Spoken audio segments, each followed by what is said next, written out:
Welcome to shadow news bulletin. ముందుగా headlines చూద్దాం. నిమిషా ప్రియ విడుదలపై KA Paul సంచలన పోస్ట్. ఏమేం జైలు నుంచి విడుదల కాబోదంటూ కేఏ పాల్ వ్యాఖ్య. మరణ శిక్షలో ఉన్న నర్సుపై కేంద్రం చర్యలు కొనసాగుతున్నాయని వెల్లడి.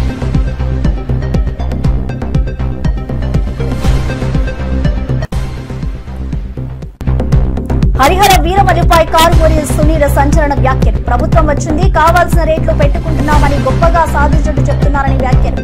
సినిమాల సంగతి సరే, మరి రైతుల పరిస్థితి ఏంటని ప్రశ్నించిన కారుగోరి.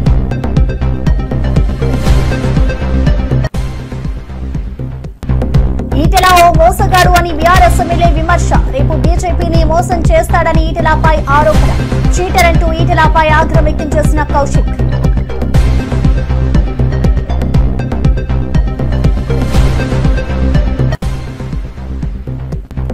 ఎస్పీ రోహిత్ కుమార్ చౌదరిపై రెచ్చిపోయిన జెసి ప్రభాకర్ రెడ్డి.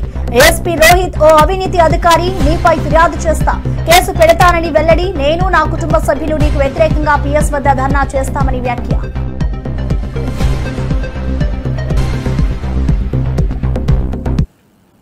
తెలంగాణ రాజకీయాల్లో కొత్త మలుపు. ఈటెల రాజేంద్రపై ఎమ్మెల్యే పాడి కౌశిక్ రెడ్డి తీవ్ర విమర్శలు చేశారు. ఈటెలను చీటర్, మోసగాడిగా అభివర్ణించారు. రేపో ఎల్లుండో బీజేపీని మోసం చేస్తాడని అన్నారు. ఈ వ్యాఖ్యలు రాజకీయ వర్గాల్లో చర్చనీయాంశంగా మారాయి.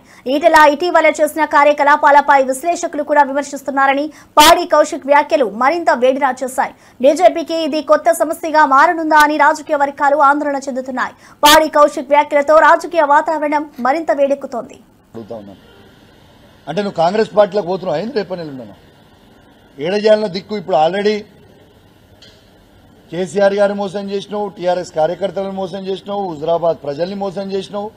ఇప్పుడు నిన్ను నమ్ముకుని వచ్చిన టీఆర్ఎస్ ఇచ్చిపెట్టి బీజేపీలోకి వచ్చిన కార్యకర్తలను మోసం చేసినావు. ఇవాళ రేపు ఎల్లుంటో బీజేపీని కూడా మోసం చేస్తావు. ఇంత మోసపోయిన చరిత్ర నీది. అంత దారుణమైన చరిత్ర పెట్టుకున్నా చరిత్ర తెలుసా? నీ చరిత్ర ఎవరు తెలియదా బాబు? నువ్వు చీటర్ అని తెలుసు, నువ్వు మోసగాని అని తెలుసు, అన్నీ తెలుసు. ప్రజలన్నీ కూడా గమనిస్తా ఉన్నారు. ఖచ్చితంగా మళ్ళా కూడా నేను చెప్తా ఉన్నా, హుజరాబాద్ గడ్డ మీద కూర్చొని చెప్తా ఉన్నా, 5 మండలాల్లో 5 జెడ్పీటీసీలు గెలిచేది బీఆర్ఎస్ పార్టీయే, 5 ఎంపీపీలు గెలిచేది బీఆర్ఎస్ పార్టీయే, ప్రతి గ్రామంలో ఎంపీటీసీ గెలిచేది బీఆర్ఎస్ పార్టీయే, ప్రతి వార్డు మెంబర్ గెలిచేది బీఆర్ఎస్ పార్టీయే, ప్రతి సర్పంచ్ గెలిచేది బీఆర్ఎస్ పార్టీయే, ప్రతి కౌన్సిలర్ గెలిచేది బీఆర్ఎస్ పార్టీయే, ప్రతి చైర్మన్ గెలిచేది బీఆర్ఎస్ పార్టీయే. రాసి పెట్టుకోండి, మీకు ఇవాళ చెప్తున్న మాట. కృష్ణా జిల్లా అవనిగడ్డ నియోజకవర్గంలో హరిహర వీరమల్లు చిత్రం ఘన విజయం సాధించాలని మంగళవారం మోపిదేవి పుణ్యక్షేత్రంలో ప్రత్యేక పూజలు నిర్వహించారు. శ్రీ వల్లి దేవసేన సమేత శ్రీ సుబ్రహ్మణ్యేశ్వర స్వామి వారి దేవస్థానంలో పూజలు జరుపుకోవాలని వెంకట్రామ్ ఆధ్వర్యంలో ఈ కార్యక్రమం జరిగింది. జనసేన పార్టీ నాయకులు చిరంజీవి, పవన్ కళ్యాణ్ అభిమానులు ప్రత్యేక పూజలు చేసి చిత్ర విజయాన్ని కోరుకున్నారు. ఈ సందర్భంగా అభిమానులు, నేతలు హర్షం వ్యక్తం చేశారు. పవన్ కళ్యాణ్ గారు నటించినటువంటి ఈ హరిహర వీరమల్లు విజయవంతం చేకూరాలని ఈరోజు ఇక్కడ మోపిదేవి సుబ్రహ్మణ్యేశ్వర స్వామి దేవస్థానంలో ప్రార్థించడం. ఎందుకంటే చాలా కాలం తర్వాత పవన్ కళ్యాణ్ గారి మూవీ రిలీజ్ అవుతుంది. ఎప్పుడెప్పుడు ఆ సినిమా రిలీజ్ అవుద్దా అని చెప్పి ప్రతి ఒక్కరూ కూడా, అభిమానులు కానీ అందరూ కూడా ఈరోజు 1000 కళ్ళతో ఎదురు చూస్తున్న విషయం మనందరికీ కూడా తెలిసింది.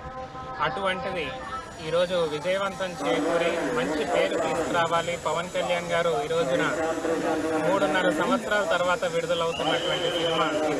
ఎందుకంటే ఆయన మనందరికీ కూడా తెలుసు, రాజకీయంలో ఈరోజు ప్రజల కోసం, నిరంతరం ప్రజల కోసం పోరాటం చేస్తూ ఈరోజు అనేక విషయాలుగా వాళ్ళు ముందుకెళ్తున్నటువంటి వ్యక్తి. ఈ రోజున మళ్ళీ మంచి విజయం చేకూర్చాలని, భగవంతుడి యొక్క ఆశీస్సులు దీనికి ఉండాలని చెప్పి ఈ రోజున ఇక్కడ ప్రార్థించడం జరిగింది. అదేవిధంగా రేపు సాయంకాలం చిరంజీవి, పవన్ కళ్యాణ్ గారి తిరుమల శ్రీ వెంకటేశ్వర స్వామి వారి దర్శనం కోసం తెలంగాణ ఎమ్మెల్యేలు గడ్డం వినోద్, ధన్పాల్ సూర్యనారాయణ తిరుమలకు వచ్చారు. వీరు స్వామివారి పేరిట ప్రత్యేక పూజ నిర్వహించి భక్తితో నిండిన కార్యక్రమంలో పాల్గొన్నారు. ఆలయ ప్రాంగణంలో అధికారి బృందం వీరికి ఆత్మీయ స్వాగతం పలికింది. తెలంగాణ ఎమ్మెల్యేలు స్వామివారి దర్శనంతో పాకిత్యాన్ని పొందగా భక్తులు కూడా ఆనందం వ్యక్తం చేశారు. దర్శన అనంతరం ఎమ్మెల్యేలు స్వామివారి ఆశీస్సులతో రాష్ట్రానికి శ్రేయస్సు కలగాలని కోరుకున్నారు.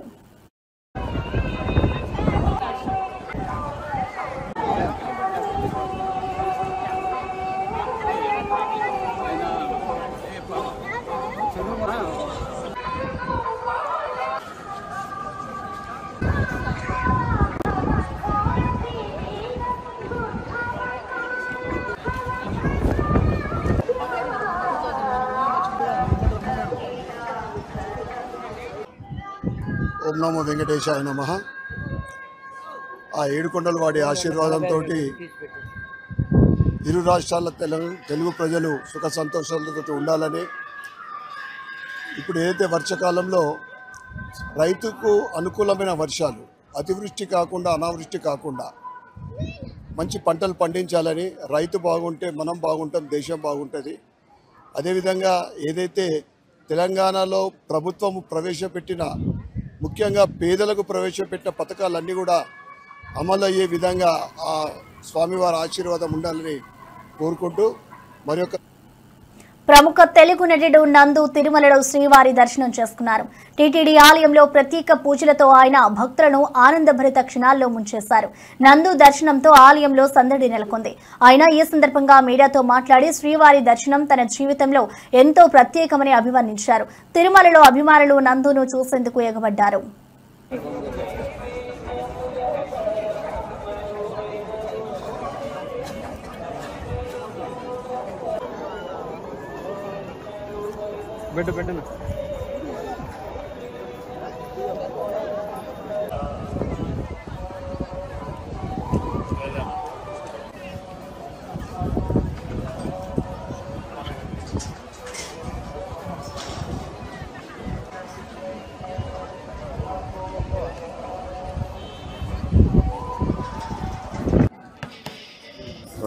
అందరికీ నమస్కారం. నేను మీ నందు. తిరుమల దర్శనానికి వచ్చాం, వెంకటేశ్వర స్వామి దర్శనానికి. చాలా కాలం తర్వాత నేను ఇక్కడ రావడం జరిగింది. అండ్ ఇక్కడికి వచ్చిన తర్వాత నేను గమనించింది ఏంటంటే, ఏర్పాట్లు కానీ ఇక్కడ కొత్త సిస్టమ్ ఏ రకంగా అయితే సామాన్యులందరికీ ఖచ్చితంగా దర్శనం కలిగేలాగా, ఇబ్బంది కలగకుండా సామాన్యులందరూ వచ్చి దర్శనం చేసుకునే దానికి వీలుగా చేసినటువంటి కొత్త ఏర్పాట్లు నిజంగా అద్భుతం అనే చెప్పాలి. చైర్మన్ గారికి, ఈఓ గారికి, అడిషనల్ ఈఓ గారికి స్పెషల్లీ థ్యాంక్స్ ఫర్ దాట్. ఎటువంటి ఇంతకుముందు కంపారిజన్ అని కాదు కానీ, ఎటువంటి ఎవరైనా సరే దేవుడి ముందు సామాన్యులే, అందరికీ ఒకే రకమైనటువంటి ప్రయారిటీ ఇవ్వటం, అందరికీ ఒకే రకమైనటువంటి ఈక్వల్ ఫెసిలిటీస్ కల్పించడం అలా చేస్తున్నారు. కాబట్టి చాలా చాలా సంతోషం. అండ్ నా చేతిలో చూస్తున్నారు కదా ప్రసాదాలు, అద్భుతంగా ఉన్నాయి. వచ్చినప్పుడు ఖచ్చితంగా ప్రతి ప్రసాదం తీసుకునే ప్రయత్నం చేయండి. దండోరా అని ఒక సినిమా చేస్తున్నాను, అనౌన్స్ చేశారు. నేను మన శివాజీ గారు, నా ఫాదర్ క్యారెక్టర్ చేస్తున్నాను శివాజీ గారు, ఆ సినిమా చేస్తున్నాను. తర్వాత నేనే ప్రొడ్యూస్ చేసినటువంటి ఒక సినిమా ఒక పెద్ద బ్యానర్లో రిలీజ్ అవబోతుంది. వాళ్ళు అనౌన్స్ చేస్తారు. అంబేద్కర్ కోనసీమ జిల్లా అమలాపురం రూరల్ మండలం జనిపల్లిలో నల్ల త్రాచుపాము కలకలం సృష్టించింది. ఈ భారీ పాము కోళ్ల పెట్టెలోకి దూరి 4 కోళ్లను మింగేసింది. సమాచారం అందుకున్న స్నేక్ క్యాచర్ గణేష్ వర్మ వేగంగా అక్కడికి చేరుకుని పామును డబ్బాలో బంధించాడు. పాము మింగిన కోళ్లను కక్కించడంతో స్థానికులు ఊపిరి పీల్చుకున్నారు. పామును సురక్షిత ప్రాంతంలో విడిచిపెట్టడం జరిగింది. బాల్యోగి స్టేడియం వెనకాల జనపల్లి గ్రామం మారిచెట్టి నాగభూషణం గారి ఇంటికి పాము వచ్చిందని సమాచారం వచ్చిందండి. సమాచారం మేరకు నేను అక్కడికి వెళ్ళానండి. వెళ్ళటంతో ఒక పాము వచ్చి ఒక బాత్రూంలో 4 కోళ్లు మేపుతున్నారండి. కోళ్లు అందులో పెంచడంతో పాము లోపలికి వెళ్ళటం చూసి ఆ ఇంటికి అలా ఆవిడ వెంటనే తలుపేసేయటం జరిగింది. తలుపేసిన వెంటనే ఈ పాము వచ్చి 4 కోళ్ళని కూడా 4 కోడి పిల్లలండి, అయ్యి కోడి పిల్లలను కూడా మింగేయటం జరిగింది. మింగేసి ఆ పాము డోర్ వేసేయటం వల్ల ఎటు రాలేక, అంటే చిన్న బెజ్జం ఉందండి, ఆ కోళ్ళు మింగటం వల్ల ఆ బెజ్జంలో దూరపోవటం వల్ల ఆ కోళ్ళని వెంటనే అక్కడ కక్కేసిందండి. కక్కేసి వెంటనే నేను సమాచారం మేరకు వెళ్ళి తలుపు తీసి చూసిలోకి ఈ 4 కోళ్ళని చంపేసి కక్కేసి వదిలేసిందండి. వెంటనే ఆ పావును పట్టుకుని సురక్షితమైన ప్రాంతంలో విడిచిపెట్టామండి. అలాగే ఈ వర్షాలకి వరదలకి కూడా పాములన్నీ కూడా ఈ మెరక ప్రాంతాలకి అలాగే ఇళ్లలోకి ఎక్కువ వచ్చేస్తూ ఉంటాయి. ఈ పాములన్నీ కూడా ఈ నెల అంతా కూడా చిన్న చిన్న పిల్లలు ఎక్కువ ఉంటాయండి. పిల్లలు అలాగే పచ్చగడ్డల్లోకి అలాగే ఇళ్లలోకి దొడ్లలో కూడా ఎక్కువ వచ్చేస్తూ ఉంటాయి. పిల్లలు అందరూ కూడా పాముల పట్ల చాలా అప్రమత్తంగా ఉండాలి. అలాగే ఇంటి చుట్టూ శుభ్రం చేసుకుని ఇంటి చుట్టూ బీచింగ్ అయ్యి కొట్టుకుంటే ఈ పాముల బెదరు ఉండదండి. దయచేసి ప్రజలందరూ కూడా ఈ పాముల పట్ల అప్రమత్తంగా ఉండండి. అండి, నా పేరు స్నేక్ క్యాచర్ వర్మ అండి. అలాగే బాల్యోగి స్టేడియం వెనకాల జనపల్లి గ్రామం మారిచెట్టి జెసి ప్రభాకర్ రెడ్డి ఏఎస్పీ రోహిత్ కుమార్ చౌదరిని తీవ్రంగా విమర్శించారు. అవినీతి అధికారి అంటే ఆరోపణలు చేసిన జెసి రోహిత్ పై ఫిర్యాదు చేసి కేసు పెడతానని పేర్కొన్నారు. తమ కుటుంబ సభ్యులతో కలిసి పోలీస్ స్టేషన్ వద్ద ధర్నా చేస్తామని హెచ్చరించారు. రోహిత్ తో తాడో పేడో తేల్చుకుంటారని వచ్చే బుధవారం నాడు ఈ విషయంలో సమాధానాన్ని పొందుతానని అన్నారు. ఈ వ్యాఖ్యలు రాజకీయ వర్గాల్లో చర్చనీయాంశంగా మారాయి. మర్యాదగా మాట్లాడతాను. ఇంకా నీకు 73 సంవత్సరాల్లో అన్ని చూసిన తొత్తు కాదు. కేసులు పెడతావా? పెట్టు. 133 మళ్ళీ ఒక 10, 143 లేదా 153. పొద్దున్నే నీ దగ్గర కూర్చుంటాను. నాకు జవాబు చెప్పాలి. నాకు జరిగిన అన్యాయం 5 ఏళ్ళ అన్యాయం నువ్వు చెప్పాలా? ఓహో, ఏమనుకుంటున్నావు? మర్యాదగా బతికినా మర్యాదనే సస్తా. చూద్దాం. బుధవారం నువ్వు రావాలా? నీ పోలీసులు పెట్టి నువ్వు చేయాలా? ఎంత ముట్టింది కాంట్రాక్టర్ దగ్గర నుంచే. ఏమనుకుంటాను? నాకెవరి భయం లేదు. నేను ఫైట్ చేస్తాను. No problem, no politics. I will fight. ఏమనుకుంటాను? ఏం కేసు పెడుతున్నావా? నీకు మీద కూడా కేసు పెడతా. నీ వల్లనే మన గలాట్ అయింది. నువ్వు ప్రామిస్ చేసిపోయినా మా వాళ్ళకి 18వ తేదీ మేము గవర్నమెంట్ ఇది ఉంటే కూడా మర్యాద పెట్టాలి ఆ పోలీసు వాళ్ళకు, మేము మంచిదని చెప్పి మేము విత్డ్రా అయినావు. ఏం చెప్పినావు? నువ్వు కదా చెప్పినదే. నేను ఇంకోటి చెప్తాను పోలీసుకి. సార్, మా బాధలు మాకున్నాయి సార్, మా బాధలు మాకున్నాయి. మరి ఆ 5 ఏళ్ళు ఎవరు మాకు చేయలేదు. ఇప్పుడే మేమేం చెప్పలేదు. ఆయన అవసరం చేయడండి నావి ఉంటాయి కదా సార్. 22 పెట్టా కదా సార్ మీకు. ఆ ముందు మేము పోరాడినాం. ఏమవుతుంది పాపం? మీరు మమ్మల్ని కొట్టుకోవద్దు అనేది మీకు ఉంది. Law and order problem. నేను ఆయన కొట్టుకుంటే ఏమవుతుంది? ప్రజలు నష్టపోతారు. అంతేగాని పొద్దున అవసరం మమ్మల్ని చేసినప్పుడు ఎవరు జవాబు చెప్పలేదే. ఏఎస్పీ పొద్దునే వస్తానా? నాకు అడిగిన అన్యాయానికి నువ్వేం చెప్తావు చెప్పు. పొద్దున నువ్వు లా అంటాడు. మాకు తెలియదు లా అంటాడురా. ఏమనుకుంటాను? పొద్దున నేను, నా భార్య, నా కోడలు నీ ఆఫీస్ ముందర కూర్చుంటా. మాకు జరిగిన అన్యాయం నువ్వు చేయి. ఏమనుకుంటాను? ఆ చైతన్య వేలు ట్రైనింగ్లో ఇప్పుడు మళ్ళీ చూసుకున్నాడు. నువ్వు ఇప్పుడు నుంచి మొదలు పెట్టావు. నిన్న కొట్టావు పవర్ గ్రిడ్ వాళ్ళతో. ఏం నువ్వు రేపు ఎస్పీ అయితే ఏం చేయలేవు, ఎస్పీ అయినా ఏం చేయలేవు, డిఐజీ అయినా ఏం చేయలేవు. రోజుకు పోలీసులు ఎందుకు ఇప్పుడు జైల్లో ఉన్నారు. మీలాంటి వాళ్ళు ఉంటే ఇప్పుడు జైల్లో ఉన్నారు. చెప్తాను. పొద్దునే వస్తున్నా. పొద్దునే 9:30 వచ్చి కూర్చుంటా. నేను నా భార్య బుక్కులు తీసుకొని అన్నీ తీసుకొని 133 కేసులు కూడా జవాబు చెప్పా. అతి పడతావా? ఏం చేస్తావు? పో కంప్లైంట్ చేయి. నీకు పవర్ ఉంది. సరే నేను కంప్లైంట్ చేస్తా.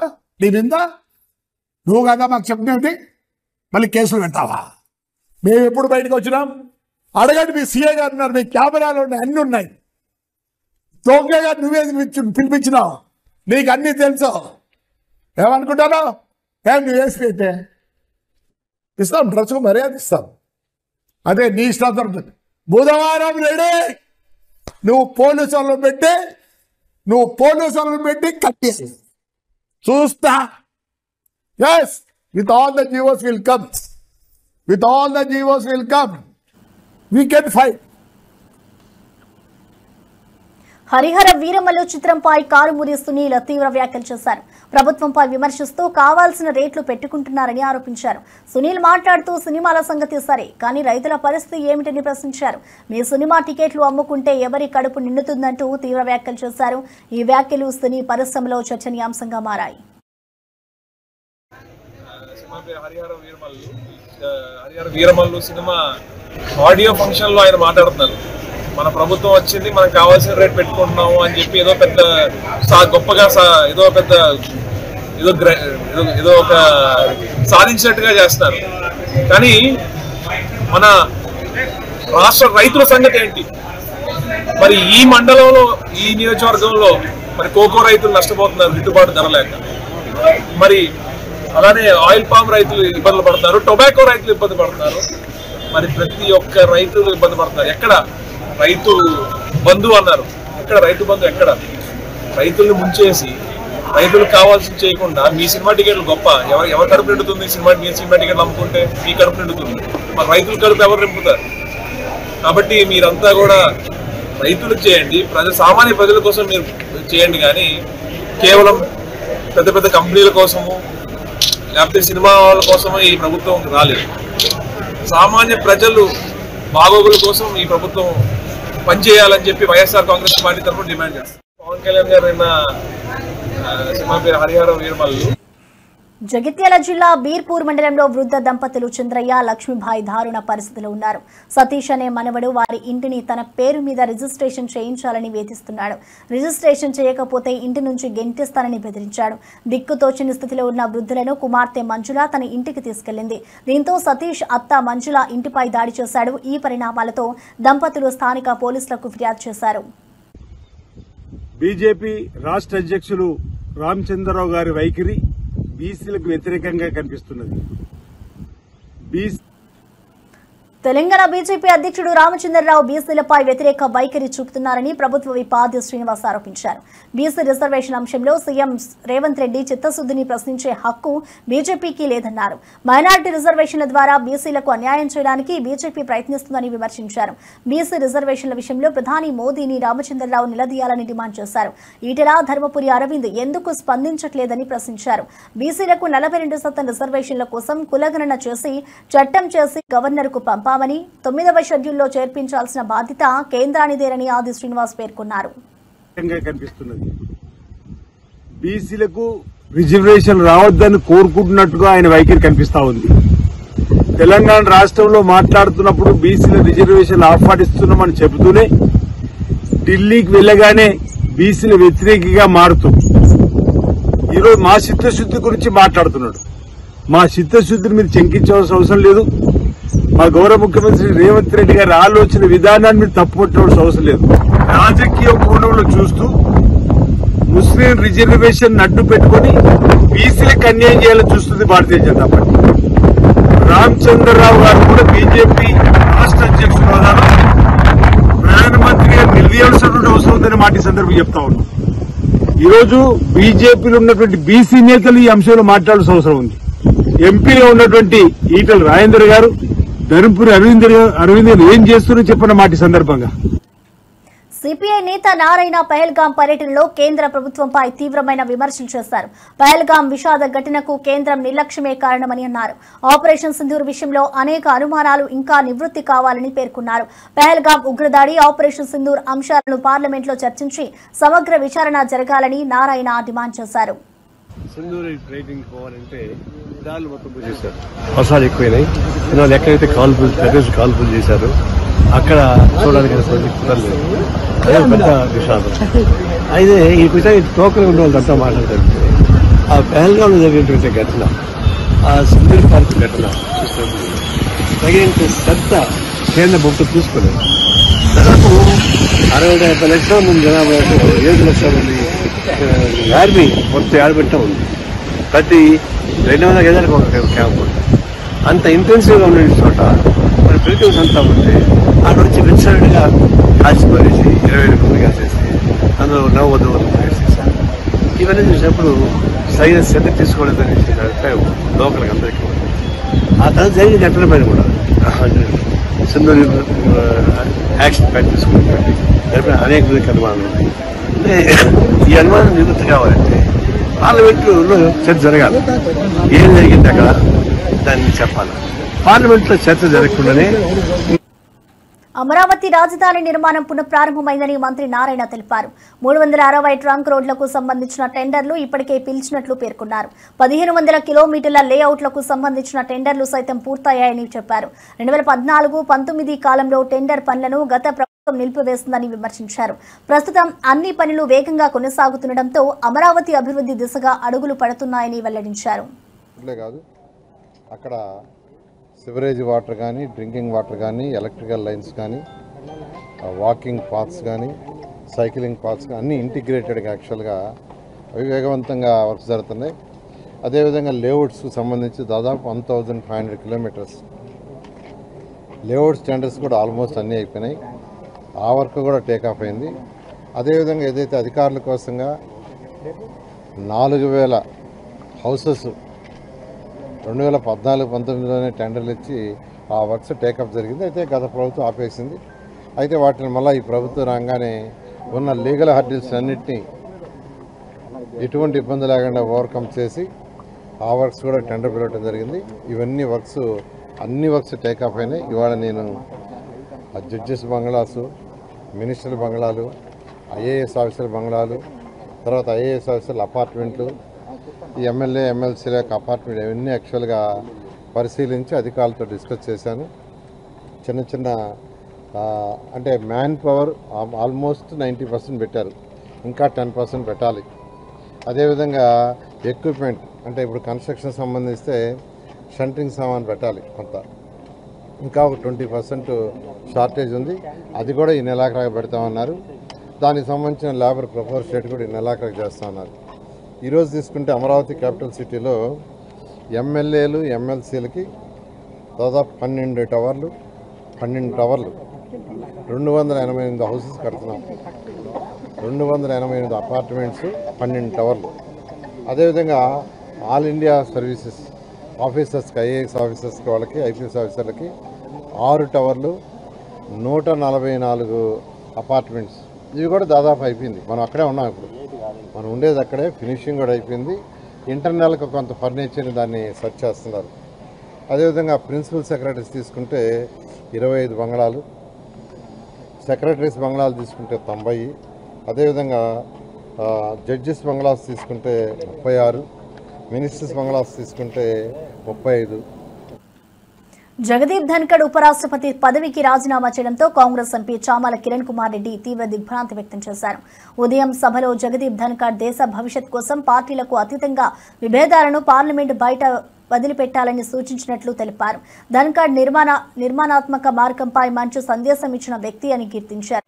ఆయన నిజంగా ఆరోగ్య సమస్యలతోనే రాజీనామా చేసి ఉంటే త్వరగా కోలుకోవాలని ఆకాంక్షించారు. జగదీప్ ధన్కర్ గారు కొద్దిసేపటి క్రితం వారి రాజీనామా పత్రాన్ని రాష్ట్రపతి గారికి పంపించడం జరిగింది. దాంట్లో వారి ఆరోగ్య రీత్యా ఈ నిర్ణయం తీసుకున్నట్టు వారు తెలియజేశారు. ఈ మొదటి రోజు వానాకాల సమావేశాలలో ఈరోజు పొద్దున కూడా చాలా కన్స్ట్రక్టివ్ లైన్, ఓ మంచి మెసేజ్ని పంపించే ప్రయత్నం చేసిర్రు జగదీప్ ధన్కర్ గారు. పార్లమెంట్ సమావేశాలలో పార్టీలకు అతీతంగా అటు ప్రతిపక్షాలైనా ఇటు అధికారంలో ఉన్నటువంటి సభ్యులైనా వారికి ఉన్నటువంటి విభేదాలను పార్లమెంట్ బయటనే వదిలిపెట్టి వచ్చి పార్లమెంట్ సమయాన్ని వృధా చేయకుండా భారతదేశ ప్రగతి కోసం, భారతదేశ భవిష్యత్ కోసం పనిచేయాలంటూ ఒక మంచి మెసేజ్ ఇచ్చినటువంటి నాయకుడు జగదీప్ గారు. ఆశ్చర్యకరమైన విషయం ఏంటంటే ఈరోజు సాయంత్రం వారు రాజీనామా పంపించడం చాలా బాధాకరమైన విషయం. బీసీ వర్గాలకు అన్యాయం జరిగితే ఊరుకునేదే లేదని మంత్రి పొన్నం ప్రభాకర్ హెచ్చరించారు. బీసీ రిజర్వేషన్లు 9వ షెడ్యూల్లో అసాధ్యమని వ్యాఖ్యానించిన బీజేపీ తెలంగాణ అధ్యక్షుడు తన నిజ స్వరూపాన్ని బయటపెట్టాడని అన్నారు. బీసీలకు 42% రిజర్వేషన్లు సాధ్యమేనని, తమిళనాడులో ఇది జరిగినట్లు ఉదాహరణ ఇచ్చారు. తెలంగాణకు చెందిన బీజేపీ ఎంపీలు రాజీనామా చేసి రిజర్వేషన్లు ఎందుకు అమలు కావో చూస్తామని డిమాండ్ చేశారు. రాష్ట్రాలకు ప్రామాణికమైన డేటా ఉంటే నిర్ణయం తీసుకోవచ్చని తెలిపారు. తెలంగాణ నుంచి ప్రాతినిధ్యం వహిస్తున్నటువంటి బీజేపీ ఎంపీలంతా రాజీనామా చేయండి, ఎందుకు రాదో చూస్తాం, లేదా దీన్ని సాధించి పెట్టండి. ఈరోజు సుప్రీంకోర్టులో ఇందిరా సహాని కేసులో చాలా స్పష్టంగా చెప్పినారు. రాష్ట్రాల్లో ఒకవేళ ప్రామాణికమైన సమాచారం ఉంటే, ఎంపైరికల్ డాటా ఉంటే తప్పకుండా రాష్ట్రాలు నిర్ణయం తీసుకోవచ్చని చెప్పినాయి. అందుకే రాష్ట్రం సర్వే చేసి శాసనసభ ఆమోదము, కేబినెట్ ఆమోదము, గవర్నర్ ఆమోదంతో ఢిల్లీలో ఉంది. ఇది కేంద్ర ప్రభుత్వం తీసుకోవాల్సిన నిర్ణయము. తప్పకుండా రాష్ట్ర ప్రభుత్వం కట్టుబడి ఉంది. 42% రిజర్వేషన్లకు ఎట్లయినా బరాబర్గా అధికారికంగా అమలు చేస్తాం. ఆనాడు మండల్ కమిషన్ చేస్తే కమండల్ అన్నది మీరే.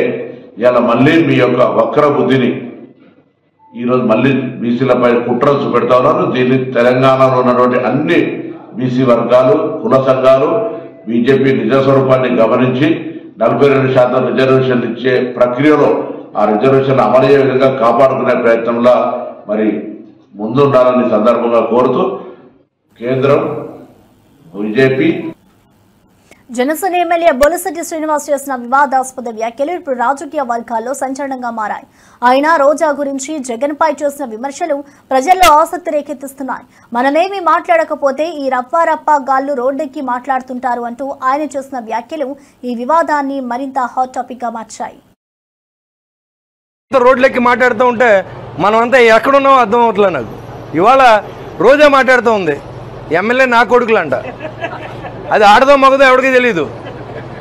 అది మాట్లాడుతుంటే ఎమ్మెల్యే నా కొడుకులు అంటే జగన్ కూడా దాని కొడుకేనా అని అడుగుతూ ఉన్నాను నేను. మరి ఎమ్మెల్యే అంటే ఆయన కూడా ఎమ్మెల్యే కదా, చంద్రబాబు నాయుడు గారు కూడా ఎమ్మెల్యే కదా.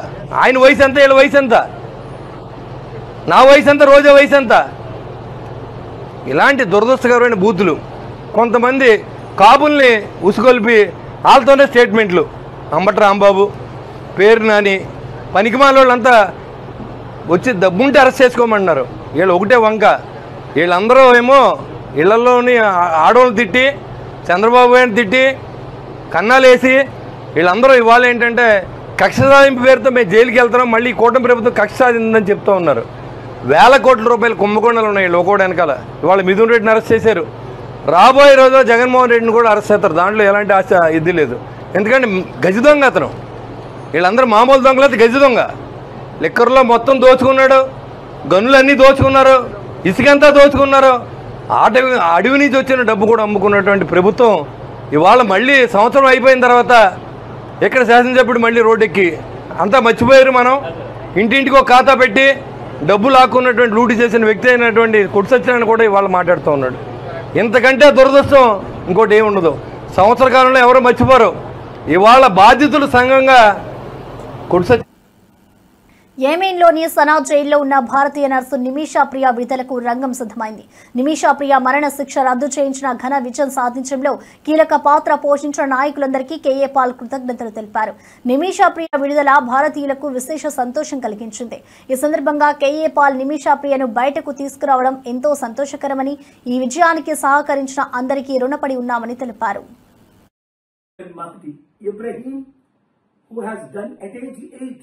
Marvelous job, day and night for the last 10 days, and I want to thank all the leadership that is involved to make this a great success.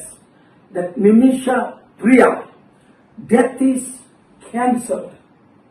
By God's grace, she will be released and taken to India. I want to thank Prime Minister Modi ji for preparing to send, please, your diplomats to Oman, whichever side, and take Nimisha professionally, safely. And I want to thank Nimisha's mother, who stayed so faithfully in Sana, in that dangerous place. And her husband, Thomas, I spoke to, faithfully help him in president ఉత్తరం రాశాను. 12వ తారీఖు immediate గా call వస్తే chairman గారితో ఇక్కడికి వచ్చేసాను.